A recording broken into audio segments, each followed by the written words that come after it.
Assalamualaikum warahmatullahi wabarakatuh. Kembali lagi di channel Hijrah Bisnis. Kali ini kita mau mencoba untuk mereview atau wawancara kepada eh, pelaku usaha. Hari ini kita mencoba untuk wawancara kepada pelaku usaha yang usahanya di bidang sablon gelas. Assalamualaikum warahmatullahi wabarakatuh. Saya ucapkan selamat siang dan salam sejahtera untuk kita semuanya. Sini saya akan mencoba menyampaikan dan usaha yang sedang saya geluti. Mudah-mudahan menjadi motivasi untuk kita semua dan memberikan peluang usaha untuk teman-teman semuanya. Namun sebelum saya lebih jauh menceritakan jenis usaha yang sekarang ini sedang saya geluti, saya akan memperkenalkan diri saya. Nama saya Nawi. Untuk selanjutnya, mungkin sebelum saya ceritakan usaha yang sekarang sedang saya geluti mengenai sablon cup ini, tentunya saya ingin menceritakan bagaimana perjalanan usaha saya sebelum saya menggeluti sablon cup ini. Kalau dulu sebelum ini saya pernah bekerja di perusahaan Jepang yang ada di kawasan Pulau Gadung waktu itu, dari tahun 90 sampai tahun 2000. Sampai tahun 2000 saya bekerja di kawasan Pulau Gadung. Kemudian perusahaan tersebut memperluas pabriknya itu di daerah Kerawang, kawasan KIC. Di tahun 2000 saya mulai pindah ke KIC Kerawang sampai tahun 2015. Ya namanya kita bekerja di perusahaan, Mas. Namanya kita bekerja kuli dengan orang lain, tentu banyak suka dan dukanya gitu. Banyak suka dan dukanya yang kita alami.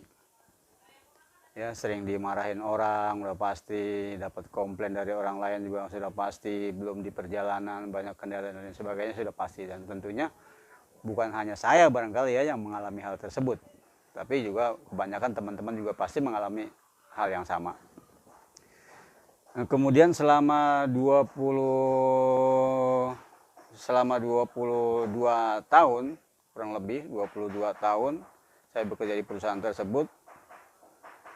Situasi dan kondisinya tidak memungkinkan untuk kami sebagai karyawan. Akhirnya kami beserta dengan teman-teman, waktu itu sekitar 1.200 orang, kami mengadakan gerakan demo.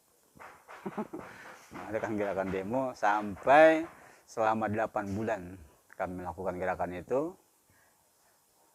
Kemudian akhir daripada demo itu terjadi sebuah keputusan, dan di situ yang lebih aneh lagi, keputusan itu hanya demo itu kita dihitung selama 9 hari. Nggak tahu lah itu bagaimana ceritanya sampai terjadi keputusan semacam itu. Nah, karena di keputusan yang semacam itu menurut kita nggak seimbang, sampai kita di PHK tanpa membawa bekal, tanpa membawa modal untuk setelah kita itu berhenti bekerja harus berusaha apa, karena modal juga kita tidak diberikan oleh perusahaan. Nah, saya kemudian mencoba mulai usaha. Pada waktu itu saya berusaha menjadi distributor air mineral.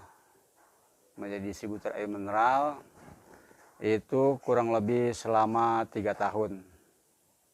Nah, selama 3 tahun kami geluti air mineral, tapi lagi-lagi kita kalah dengan saingan dengan kompetitor. Jadi kita sebagai distributor kalah dengan kompetitor kita.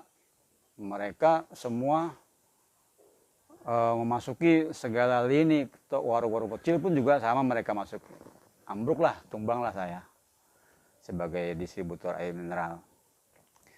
Nah, setelah itu saya mencoba mulai berusaha pengepul kardus. Jadi di samping saya waktu itu ngirim-ngirim air mineral itu dalam bentuk dus Pak ya, dalam bentuk dus. Saya ngirim air mineral itu ke agen-agen. Nah, agen-agen yang kebetulan ada kardus-kardus yang sudah tidak terpakai, itu kami kumpulkan dari semua toko-toko, semua agen-agen kami kumpulkan. Setelah banyak kami jual. Itu kurang lebih berjalan hampir 2 tahun. Nah, lagi-lagi kita tetap kalah bersaing dengan kompetitor. Ya, pemodal kecil dengan pemodal besar tentunya Pak. Apalagi di zaman sekarang orang jangankan yang besar, yang kecil juga diambil juga gitu. Usaha yang besar juga dia kerjakan, usaha yang kecil juga dipegang juga sama dia karena dia mempunyai modal yang besar. Ambruk juga saya waktu pengepulan kardus. Nah, kemudian mencoba lagi, bergerak lagi, kita nggak pernah putus semangat gitu. Kita tetap semangat bagaimana caranya kita untuk berusaha agar dapat menghidupkan keluarga kita. Akhirnya saya mencoba karena pada waktu itu juga kebetulan di kita ini memang ada namanya kampung boneka. Ada namanya kampung boneka, maka kita juga ikutan juga. Kita juga bergerak di bidang pengrajin boneka. Pengrajin boneka, ya alhamdulillah walaupun tidak mencukupi kebutuhan, jauh dari mencukupi kebutuhan, tapi ya kita harus tetap berusaha terus gitu. Ya boleh kita diam. Nah, selama hampir kurang lebih 1 tahun kita bergelut di bidang pembuatan boneka atau kerajinan boneka. Nah, terbentur lagi soal adanya kondisi saat ini yang ada di negara kita, yaitu adanya virus corona ini yang menjadi semuanya bermasalah gitu. Yang menjadi semuanya bermasalah, nah kita mau usaha apa, sementara penjualan di luaran menurun. Akhirnya kita pun juga sama, pembuatan juga menurun juga karena penjualan juga menurun. Kita mencoba lagi berusaha apa lagi. Nah, kebetulan saya beserta dengan teman-teman, ya tentunya khususnya teman-teman yang kena PHK, kena korban PHK, itu berkumpul bersama teman-teman dengan membuat sebuah, kalau umumnya paguyuban, tapi kita namanya KPK. KPK ini bukan KPK Komisi Pemberantas Korupsi, Pak. Bukan. Ya. Jadi KPK kita ini adalah singkatan Komunitas Pengusaha Kota Baru. Nah, harapan kita semua, kita juga boleh bermimpi untuk menjadi seorang pengusaha besar. Jadi Anda, saya, dan siapapun boleh bermimpi menjadi seorang pengusaha besar. Tapi tentunya kita juga harus mempunyai semangat yang besar juga. Gitu. Bagaimana caranya kita terus berusaha, tidak pernah menyerah. Gitu. Dan setelah itu, di dalam komunitas tersebut, ya di dalam komunitas tersebut ada, kita punya rencana ingin membuat sebuah perusahaan. Ya walaupun sekarang belum perusahaan, tapi harapan kami menjadi sebuah perusahaan besar. Nah, pada saat itu dari teman-teman ada ide bagaimana kalau kita membuat sablon plastik, gelas plastik. Nah, contohnya seperti ini. Ini yang sekarang kita geluti. Membuat sablon plastik berdasarkan kita lihat perkembangan kondisi saat ini.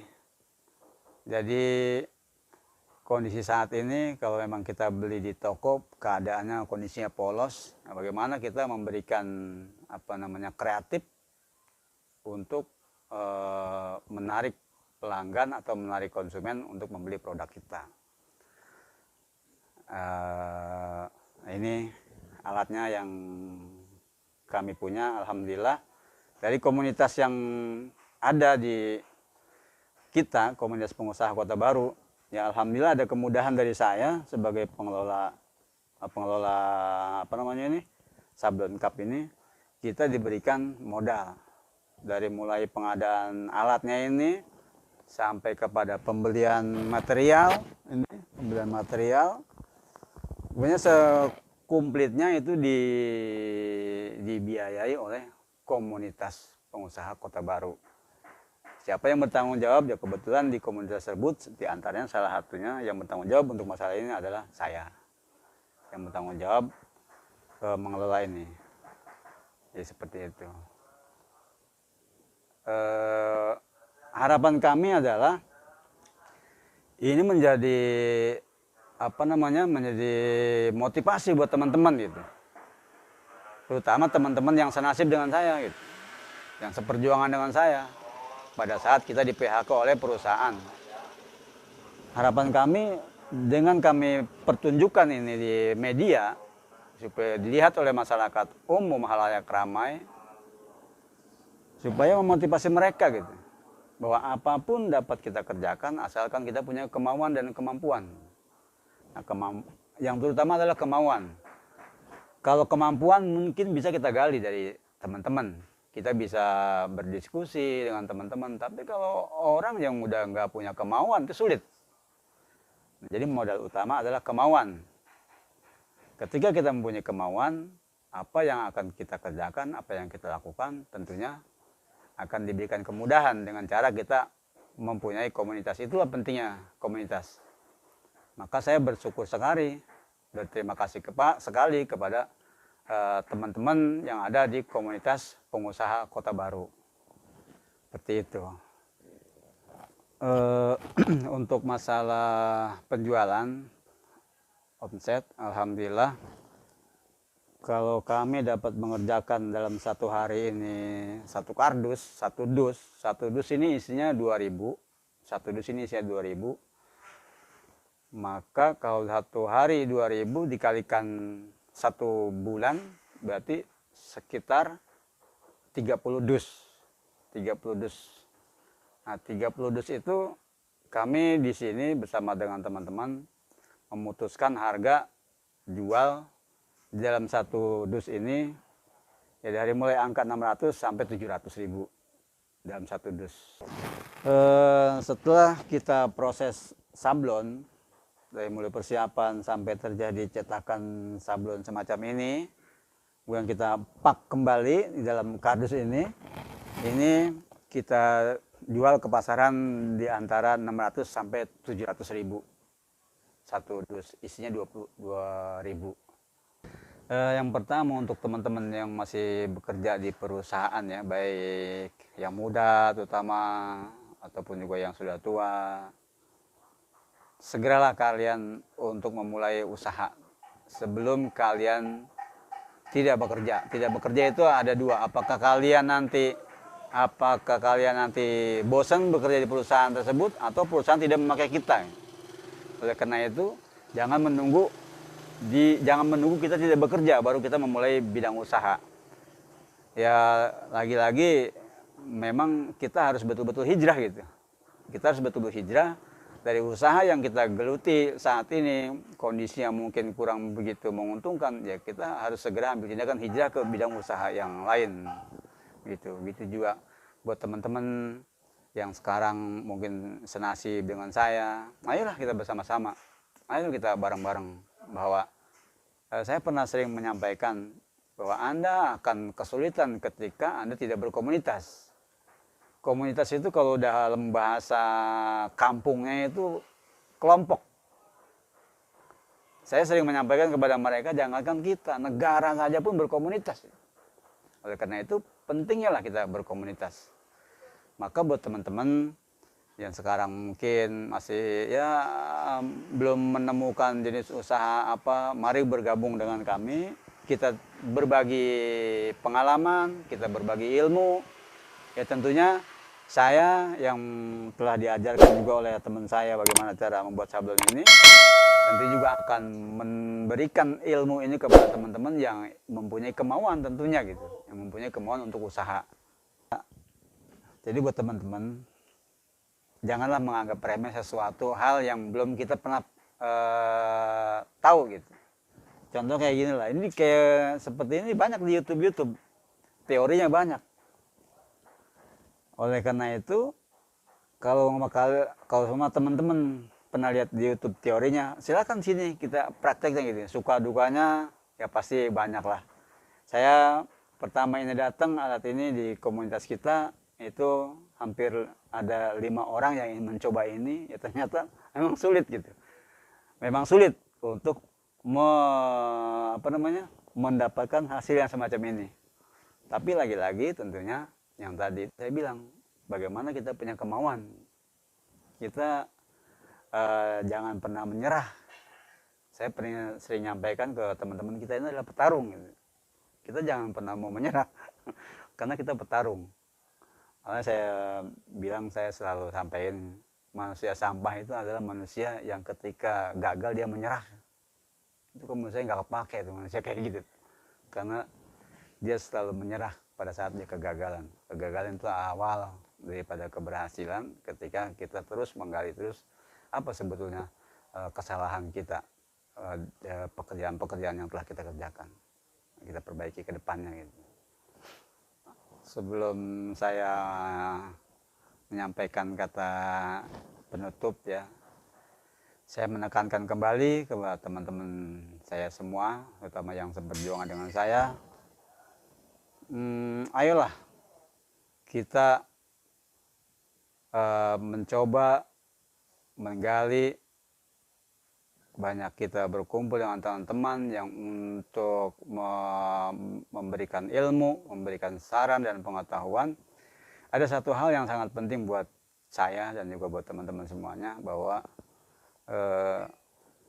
ketika ilmu, salah satu ilmu sablon atau ilmu-ilmu yang lainnya lah, ketika ini sudah kita kuasai, ini kan kita sudah bukan menjadi kuli lagi. Kita adalah sebagai orang yang punya perusahaan. Yang punya perusahaan kita. Nah, hal yang sangat penting yang ingin saya sampaikan, bahwa ini kita bisa wariskan kepada anak-anak kita. Kepada anak-anak kita, bahwa lebih baik kita mempunyai perusahaan sendiri dibanding kita bekerja di perusahaan orang lain. Kenapa dalam jangka waktu 23 tahun kurang lebih saya bisa membesarkan perusahaan orang lain? Kenapa di sini saya tidak bisa membesarkan? Oleh karena itu, saya berharap kepada semua teman-teman, janganlah berputus asa, kita selalu terus berdoa, sambil terus berusaha, jangan sampai kita menyerah, karena hidup ini kita nggak tahu kapan kita habisnya gitu. Jadi jangan pernah menyerah. Saya sering nyampaikan kepada teman-teman bahwa kita ini adalah petarung yang siap bertarung dimanapun saja kita berada. Ada satu mungkin kata yang ingin saya sampaikan kepada teman-teman yang menonton video ini, maju terus, jangan pernah menyerah. Dan kehidupan kita dan juga untuk teman-teman kita yang lainnya.